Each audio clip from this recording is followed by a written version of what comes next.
Sometimes I think God stops me for a reason, because sometimes I don't fully understand. And then I go back and I study more and I finally get it. I can look back on my very first message. Boy, was I way off. Maybe not way off, but there was so much more to it than what I remember studying, for hours and hours, and it ended up being 15 minutes maybe. So it was a hard thing. So we're going to be looking in Malachi. We're going to bounce, and then we're going to look in one of the Psalms. But I like to read, and then I like to go to other places, figure out where it goes, what it means, how it fits, and just how it is all linked. It would be so hard for someone to just pick up the book of Malachi and begin to read and get anything from it, to get anything from the promises that are made in it. I do believe that the Bible is for the simple-minded and for the learned. But what a joy to put it together and really get down into what God's talking about here. So the book of Malachi is the last voice of the prophets before Christ. They don't know it yet, but God's fixing to shut His mouth for 400 years. And this is like a last-ditch, well, I won't say a last-ditch effort. This is His last plea. This is His last plea to the people there, saying, fix this, do these things, and you'll be okay. Because He knows what the system is going to be like when Christ gets there, and it's already here. Malachi is the last book in the Old Testament. Haggai, Zechariah, and Malachi are the three post-exilic books. They're the three books that were written by the prophets after the people came back, as far as the prophets go. Now, you've got the history with Ezra, Nehemiah, and Esther, and you put those three basically in those other three books. You put them back in there, and you can kind of get an idea of what's going on. That's what I like to do, and when I teach, I like to put it where it goes, so we know what's going on.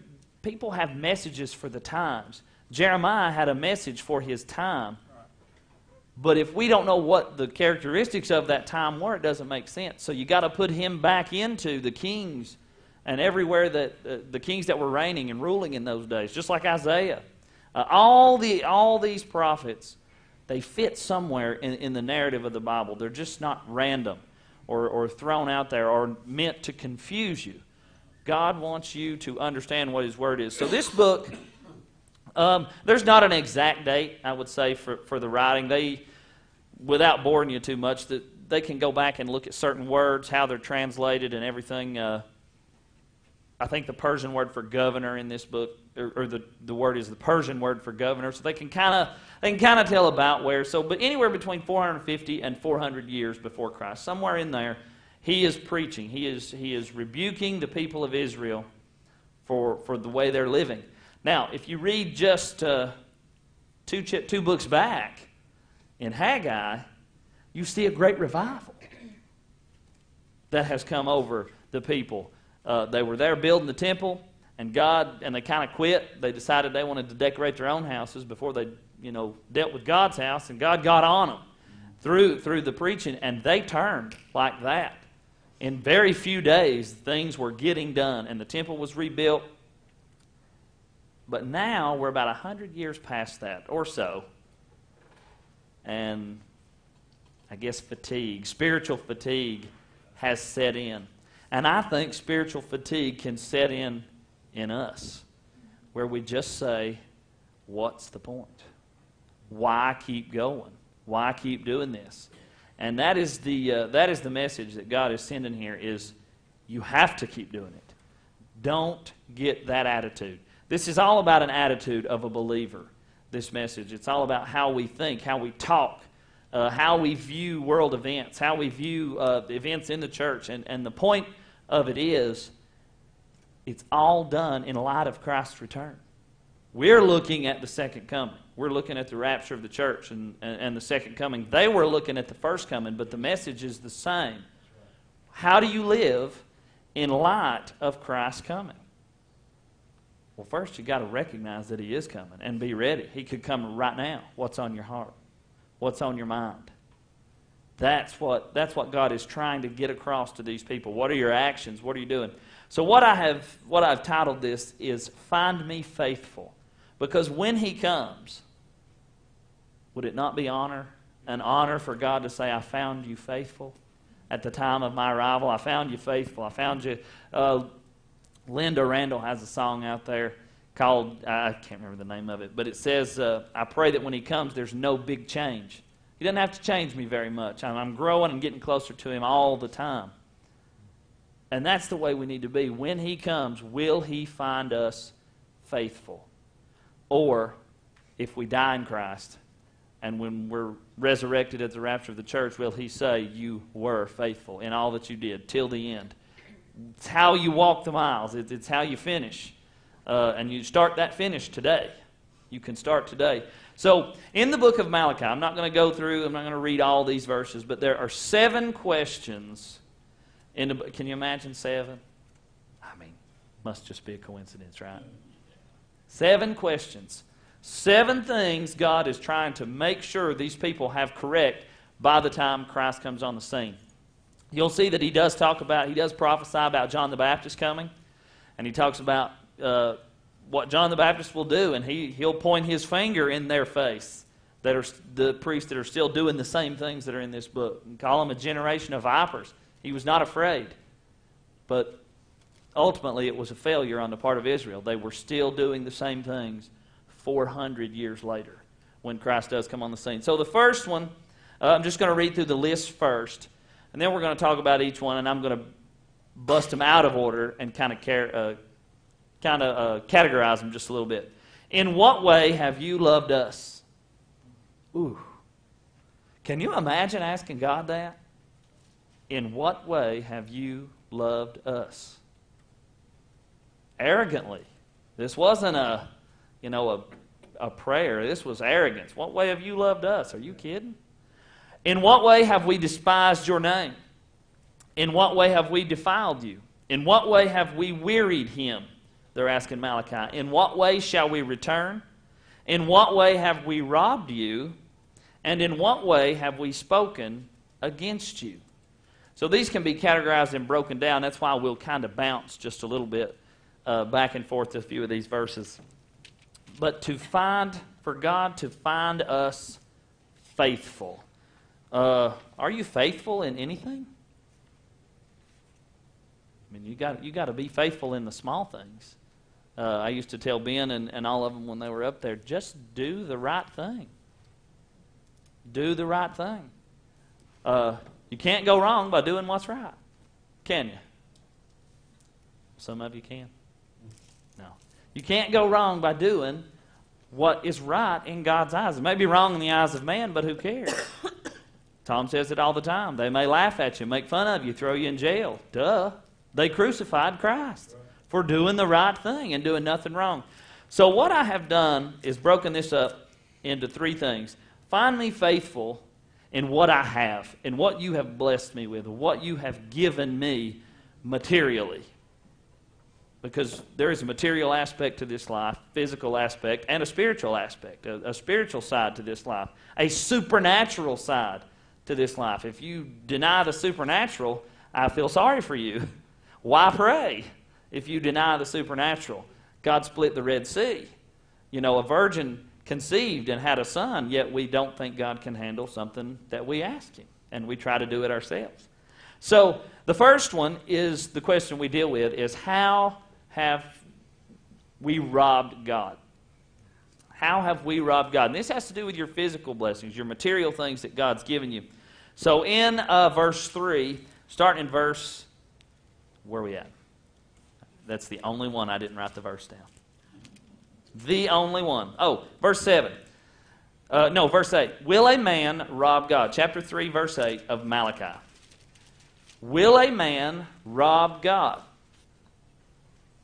Can you rob God? Absolutely. Yet you have robbed me, but you say, wherein have we robbed thee? Or in what way? By what means? By what method have we robbed you, O God? You know, you want to accuse us of this, so you better do some explaining. And he says 4 words, in tithes and offerings. There is no, as far as I know, there is no specific New Testament command to tithe. But I ask you, why not? Why not tithe? Why not be faithful with what God has given you and give back to Him? You can't go wrong, can you? No, God will provide, and He keeps going. So these are the material things. They're cheating God. Can you imagine driving a vehicle on money you cheated God out of? If I was God, I'd make it a lemon. You'd be in the garage every day, every week. If you're a professing Christian and you take your tithe money and you buy you something instead of giving it to me to advance my word, my kingdom, if it doesn't mean that much to you, yeah, I'd make sure you have a lemon. But thankfully for you all, I'm not God. And God doesn't work that way with us. But we do rob God. You are cursed with a curse, for you have robbed me, even this whole nation. So it wasn't just God. They were robbing the people. The purpose of the tithe originally, in God's economy, everybody's equal. When you start reading about how God planned every 7 years, the year of release, the year of debt release, all that stuff, He wanted to keep everybody on an even playing field, to depend on Him, not to depend on you, basically. And He says, bring all the tithes into the storehouse, that there may be meat in mine house, and prove me now, saith the Lord of hosts, if I will not open to you the windows of heaven, and pour out you a blessing, and there shall be not enough room to receive it. Amen. This is the only one of these with a promise, right. A test, a dare. God's playing truth or dare. He says, I dare you to tithe. I dare you to give to God and see if I can outgive you. Amen. See if I can outgive you. You want to try to outgive God?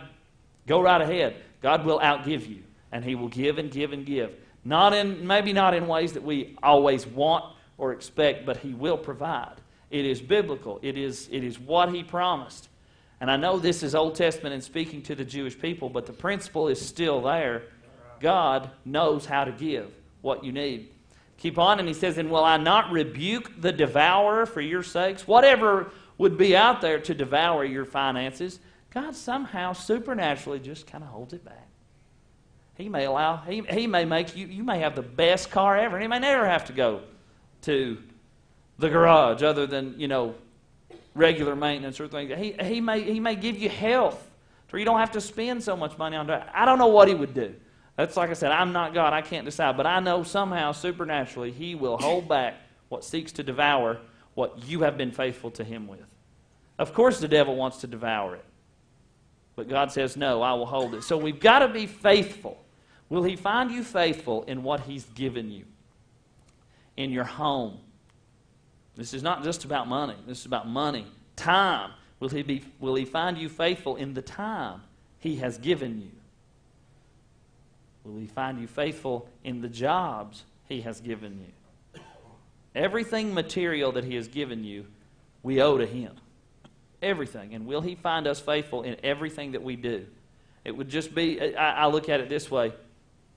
If God gives me the car, that I pray for, and then I use it for a sinful reason, or what? Can you imagine? I mean, the list could go on. Be faithful in what you have. Find me faithful, Lord, in what I have. Find me faithful, Lord, in what I do. And this is when we're going to get into the three that are grouped together.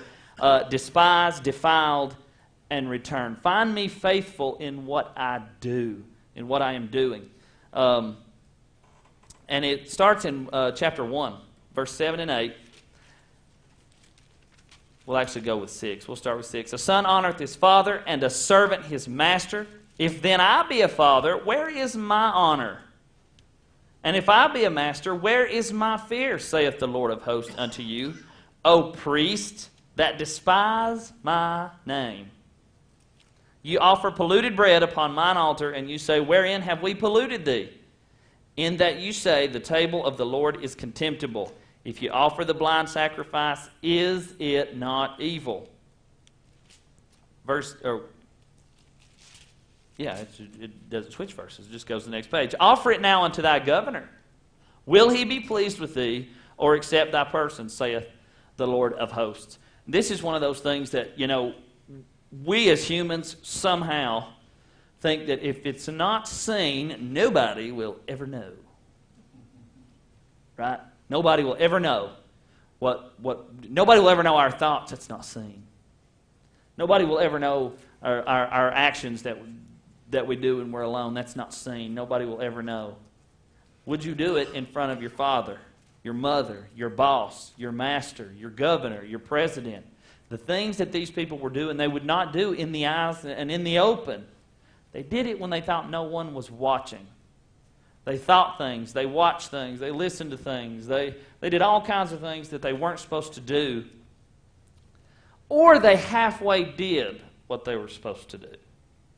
I think it's so funny. And we all say it, and there's no harm in saying it, but just think about it for a minute. If you do something for somebody, and like, oh, it was no problem. It was on my way. Yeah. When you think about it, it's kind of like, well, if it wasn't, would you have still done it and been so happy to do it? David went to buy the Temple Mount. He went to buy the Temple Mount and the threshing floor of Ornah the Jebusite, and he said, I need this floor. And Ornah the Jebusite said, you're the king. I'll give it to you. He said, no, I will not offer anything to my Lord unless it costs me something. And that's what these people were doing. You offer a blind sacrifice. I mean, this is the law. This is the law of God. He said, you don't offer a blemished sacrifice to me. And then they still expected God's blessing. They went through with the act of going through with the sacrifice, but the heart, the motives, everything else was wrong. And God says several times in several of these prophet books, or the books of the prophets, He said, all that stuff makes me sick. Your offerings, your new moon sacrifices, all that stuff just makes me sick. Even though they were doing it and carrying it out, they were doing it all with the wrong heart and in the wrong manner. And God said, you have defiled my name and despised me. And they dare ask, well, how have we done that, Lord? Oh, you've been found out. Most people are sorry because they got caught, not because they've had a change of heart. These people were arrogant in saying, how have we done that to you? And God answered. I don't know their heart after that. Evidently, from looking at the book of Matthew, Mark, Luke, and John 400 years later, they were not sorry. They did not change. They cheated people, they cheated God, and eventually it will catch up. In verse... It's 3. This one's 3. Verse 7. We're going to go back to 3, verse 7. This is another thing of what I do. Be faithful in what I do. So we do not offer polluted bread. We do not do things halfway for God. We do not do things the right way for the wrong reasons. We don't do that. Don't do it if you have an ulterior motive. It's just best not to do it. If you, like Tom said this morning, if you're doing it for man's reward, it's just best not to do it. Let someone else get the glory in heaven for it, that really desires to do it. So he says here, how will you return to me?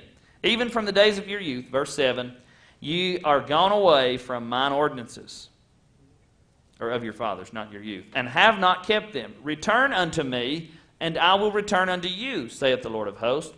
But ye said, wherein shall we return? In what method shall we return? How should we return to you, O God? So, if we do wrong, God is commanding, come back to me. There's nothing you can do that's so bad you can't go back to Him. That's the mindset these people, well, if we're this bad, if we've done all these things, God, that you're accusing us of, how can we return? How can we possibly even make it back to you? You tell us that we're this bad and that bad, and to me it's in the same verse. You have gone away from mine ordinances. You have gone away from the Bible and have not kept them. Return unto me. Return unto me, and I will return to you. Does that sound like something? Anybody ever heard a verse sound similar to that? Return unto me, and I will return unto you. What is it? Anybody know it? James 4:8. Draw nigh unto me, or unto God, and God will draw nigh unto you. Cleanse your hands, ye sinners. purify your hearts, ye double-minded. Ye double-minded. That's how you come back to Him. You cleanse your hands and you purify your hearts. Get your heart right. Get this right. Get it in line with God's motives. And you have returned to God, and He will get close to you. Sometimes we feel like He's far away. Sometimes He is. We've got to come back to Him. Okay, He's moving all the time. He's moving forward for His plan for the ages. And when we stop or turn, He keeps going. And we got to turn back to Him, and He brings you back up here. He says, catch up with me. And we're right there with Him, and we keep going. Enoch walked with God. There's a new song out there. It's pretty good. It's kind of a story. It talks about Enoch and his wife. And she said, I don't know. She said, last time I seen him, he was walking with God. Nobody ever found him. Be nice to be walking with God at the moment of the rapture. It would be better to be doing something for God at the moment God calls you home than it would be worse to not be doing something that you should be. I think. How much greater the reward would be for doing something good at the moment. Can you imagine being witnessing to somebody at the moment of the rapture? Or be the one that gives the invitation for the last Christian? The last child maybe in Sunday school somewhere? It's going to happen. The time of the Gentiles will end. It will get full. And there'll be no more, and we'll be out of here. Faithful in what I do. If I find myself offering a polluted sacrifice, or my work is watered down, or whatever the case may be, if it seems to be that it defiles or despises God's ways, God's pure motives, then all I got to do is return to Him. Now that's not saying go out. It's not getting saved over and over again like Ben. He said he got saved a couple times up there. and he said he pulled in the first night and the police was on the street. What time did you get there? Midnight, and the police are he's pulling by the police as he's going to the house, and there's police sitting there. This is great. What did he say? Welcome to Minneapolis? Yeah, welcome to Minneapolis. Welcome to Minneapolis. But the last one is the point that we need to drive home. Does anybody get weary? Anybody get weary? Anybody got kids? Anybody get weary? Anybody teach school? Anybody work with other people? Anybody alive? You get weary. Weary is, it's not just you're getting on my nerves. Weary is that person, you're talking to them on and on and on and on, and you finally look in their eyes and you see that look at 10 minutes ago they stopped listening. They're nodding. You have wearied that person. They are beyond tired of hearing that particular story. Wearied. We have wearied God. Think we've ever wearied God? It says in chapter 2, verse 17. We're going back. I've kind of categorized them. That's why we're jumping back and forth a little bit. You have wearied the Lord, what? Anybody got it? With your words. Now, if we just stop it right there, you have wearied the Lord with your words, what does that almost sound like? Kind of bored Him. It sounds like He doesn't want you to what? Talk or pray. But that's not what He says here. It's the words that you're using in the context of your words. Yet you say, wherein have we wearied Him? When you say, every one that doeth evil is good in the sight of the Lord, and He delighteth in them. Or, where is the God of judgment? Heard a message last night. He said, don't be surprised when you kick God out of the schools and that allows a shooter to show up in it. That's when people say, why does God allow this? That's the same question. You weary God with that thought, with that sentiment, with that belief in your heart as a Christian. Why would God allow this? Yes, I understand, but it all comes back to one word. It is sin. Sin is the root cause of it all. One sin in the garden caused it all. Every sickness that a family member or a loved one that yours has ever had, it's because of sin. It is the root of every evil thing in this world. It is sin. You want to know why it happened? Sin. Not necessarily the sin of that person. When Jesus was talking about the blind man, he said it wasn't his sin or his parents' sin. It was because that happened because someone sinned all those years ago. One sin caused it all. His blindness was to be used for God's glory. But it all has its root in sin. And here we say, how could God allow that to happen? But we turn our backs on Him over and over and over. As a church, as a nation, everything, we turn our backs. And this is the mindset that the believer does not need to have. This is where we're getting. You weary God with that mindset.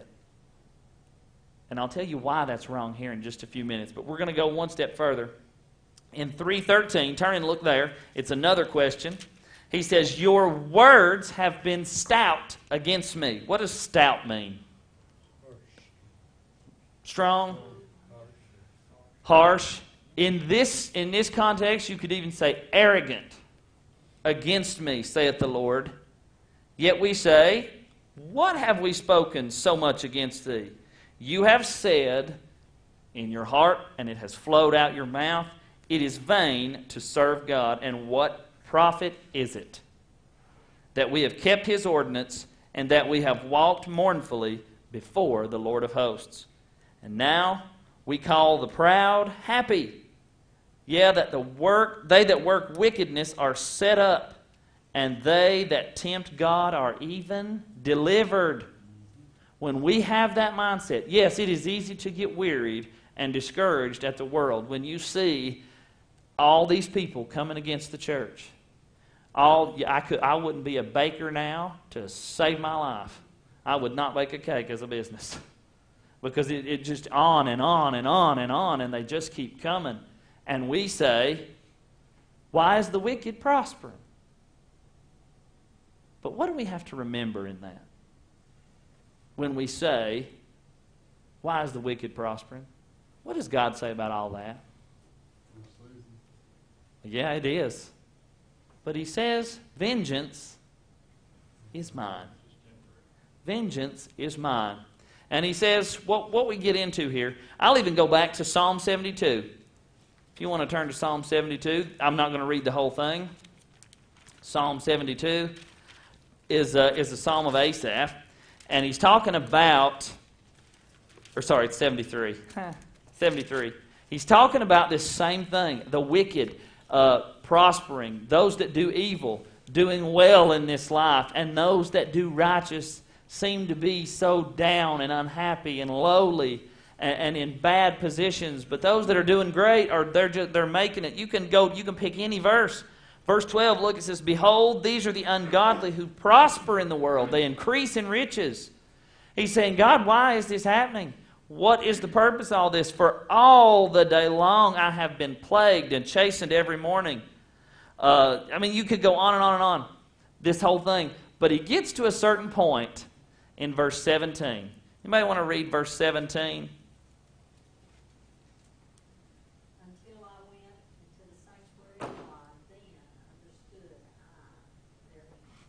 Until I went into the sanctuary, the house of God, God and His Word, and then I understood their end. We get so downtrodden, so discouraged at all that goes on in this world, from terrorist attacks to school shootings, which is the same thing to me. It's terrorism. It's a terror. It's to cause terror, to cause fear. The devil is so good at what he does, at attacking the church and causing us to be downtrodden and discomforted and disgruntled and just feel useless. So what's the point? That's what I would do if I were the devil to the Christian. I would make Christian living miserable. Yeah, you might be saved, and yeah, you might know you're going to heaven, but you're going to be useless. You're going to be pitiful. Those that, you feel like you have to gain your salvation back every day, yeah, that's living in misery. What's going to be the one sin I commit that causes me to fall out of God's grace? Yes, and that's why all that stuff comes from the devil. He's got to keep you off balance and miserable so you're not focused and ready to go for Him. He knows that you're saved. He's lost you. But He's not going to let you take anybody else with you. And that's what matters. There's a song out there called 100 Years From Now. Nothing we do 100 years from now is going to matter except who's standing in heaven with us, because we were faithful in what we did. And the mindset is very big in that. What we say, we've wearied God with our words. We're saying these things out loud where Christians can hear us. Why should we do good? The wicked prosper. They do well. But we always forget, and God says, look here, at the end of chapter 72, I'll stay here just for a minute. Surely thou didst set them in slippery places and cast them down into destruction. How were they brought into desolation? As in a moment it's coming upon them. They are utterly consumed with terrors. Ask a dream when one awakes. O Lord, when you awake, thou shalt despise their image. You have to remember there is coming a time when all this will be made right. And that's what he says back over here in Malachi. I know I'm hopping back and forth. He says, look at verse 16 in chapter 3 if you're following along. I know I'm flipping back and forth. He says, Then they that feared the Lord spake often to one another, and the Lord hearkened. Now these are the ones that are doing the right, and heard it. And a book of remembrance was written before Him for them that feared the Lord, and that thought upon His name. These are the people that, they discuss this, and they know this, and they know what's coming. Not in a bad way, not in a belief system that they feel like they're useless and there's no point in serving God. These were the people that were righteous. Look what God says about them. And they shall be mine, saith the Lord of hosts, in that day when I make up my jewels, I will spare them, as a man spareth his own son that serveth him. Then shall you return and discern between the righteous and the wicked, between him that serveth God and him that serveth Him not. It is going to be clear to the whole world one day what is right and what is wrong. You have to remember that. In all things, remember that you could even say, yeah, they're going to get theirs. We were listening to the preacher last night, and they went to witness to this man, and I'm telling you, this sent chill bumps down my spine when he said this. They went to witness to this man. He was 97 years old. And they went to his house, said he was as nice as can be, invited him around to the back porch. They were sitting there talking. He said you could feel God in the nature, and everything that was going on, nature was testifying of God. And they mentioned Jesus to this man, and he stopped, 97, stopped. He said, I'll never bow to a filthy Jew. They tried again, and he said, I'll tell you right now, I'll never bow to a filthy Jew. And that is when you have to, and that they said, our work is done. He died at 99, and they said he went out of this world screaming, don't let him take me. Don't let him take me. The end is coming. Get that in your mind. All that is wrong will be made right. And all that is wrong will find its end. For behold, the day is coming that shall burn, chapter 4, as an oven, and all the proud, yea, all that do wickedly shall be stubble. And the day is cometh that shall burn them up, saith the Lord of hosts, that it shall leave them neither root nor branch. We get so discouraged, and we see people out there so evil, and we say there's no point in serving God. You weary God with that attitude. You despise His name with that attitude. Don't do that. Press on. Press on. You never know who you're going to reach. You get in the situation, and things may turn out not so ideal for you. Look at Paul. He suffered. But in his suffering, he wrote half the book. Just about. In his jail time, he wrote so much of it while he was in prison, and it wasn't comfortable. He didn't have HBO. Not that he'd want HBO. But he didn't have the comforts of what some may have. And I didn't get to the 7th question yet. I don't know if I could ever dare ask God, how do you love us? If for no other reason, remember that God loves you, not because of the circumstance or the situation you're in. It may be good, it may be bad. There's good days, there's bad days. Remember that all will be made right one of these days. But remember, most importantly, that Christ loved you enough to die for you. God uses the comparison here for Israel. They said, how have you loved us? And he says, have Jacob I've loved, and Esau I have hated? He says, look at where you are. And this is why you got to realize where Malachi falls in the Bible. He says, you are back in the land. I kept my promise to you. I brought you back. You had sinned. I kicked you out of the land for 70 years, and I brought you back. You're still my chosen ones. But Esau, he said, look at them. They fall down. Babylon came in and conquered them too. Threw them down. They say, we'll just build right back. And God says, I'll throw them down again. The wicked will not stand. And the wicked cannot stand because of the cross. Period. They cannot stand in the end. Who can stand? He says in Malachi, who can stand against him when he comes? Nobody, except those he finds faithful. Does he find you faithful in what he's given you? Will he find you faithful in what you're doing for him? And when we come to that point where maybe we've goofed or we've not been how we're supposed to be, do we return to him? Do we come back to him and seek forgiveness and fellowship with him? And then finally, our attitude. Does he find fellowship in what you believe and what you feel? Because what you feel and you believe, you say with your words. Do you think it's pointless to serve God, boring to serve God? There's nothing boring about giving money to God and God going, I'm going to provide for you. That's not boring. That's supernatural. I'm all about the supernatural if God's in it. Because it was supernatural for a pure, sinless man to come to earth and die for you. It was unnatural, as far as we're concerned, for someone to say, I'm going to die for every guilty person on this earth and I've never done anything wrong. That is unnatural. Would you? I wouldn't do it. Couldn't do it. Couldn't bring myself to die that death as an innocent man. Couldn't do it. But nobody's innocent. He was the only one. Anybody got any thoughts or comments? Will he find us faithful in what we have, what we do, and what we say? How we believe? I hope so. I hope so. I hope he finds me faithful. I don't believe everyone in heaven will hear, well done, thy good and faithful servant. I don't believe that. I think that's a myth people set out up there to kind of make everybody feel good, but some don't do a whole lot.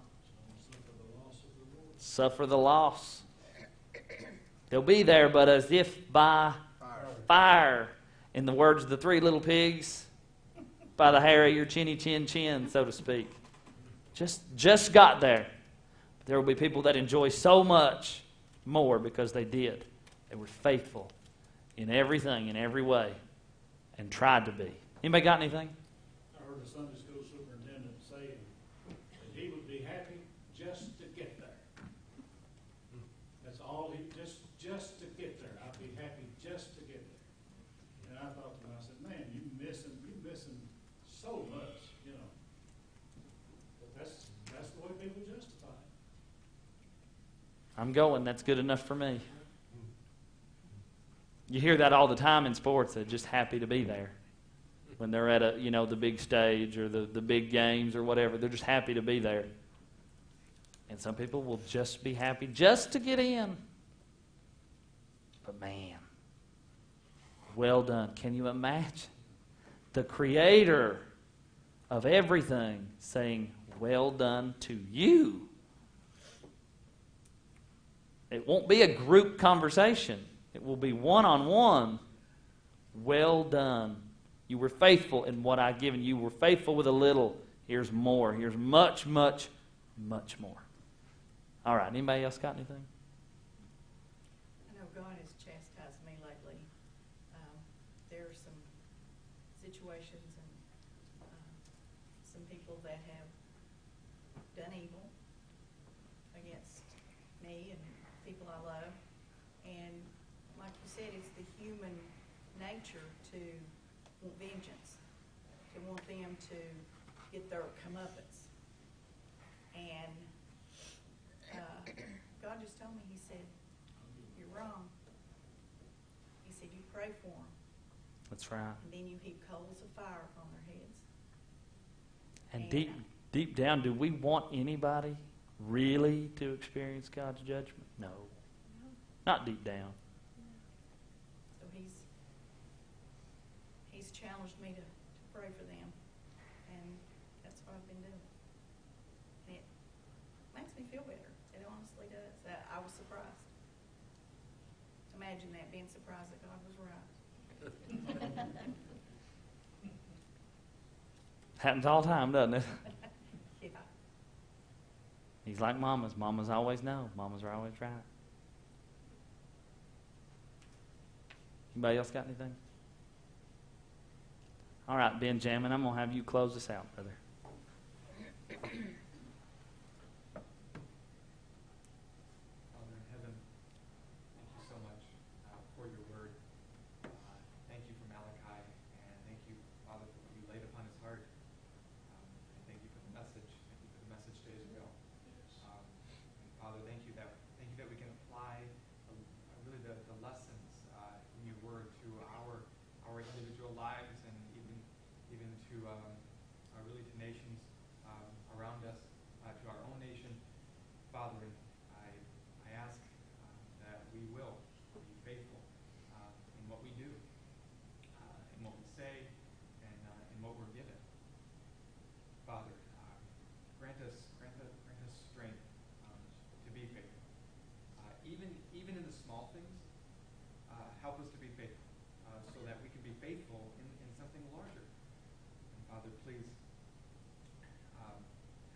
continue to draw us closer to you.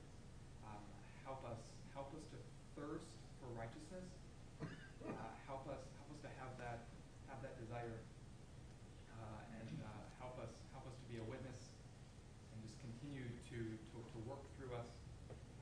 We thank you so much for the cross. We thank you that that you have lived, so that we can live. And Father, help us to be faithful. Help us to continue to march on, and be with us in the remainder of tonight. Keep us safe, and help us. I pray that your love will compel us to tell others of your word, and let there be a sense of urgency when we tell others. Let us not delay, but help us to see, help us to understand your soon coming, and so that will motivate us to tell others.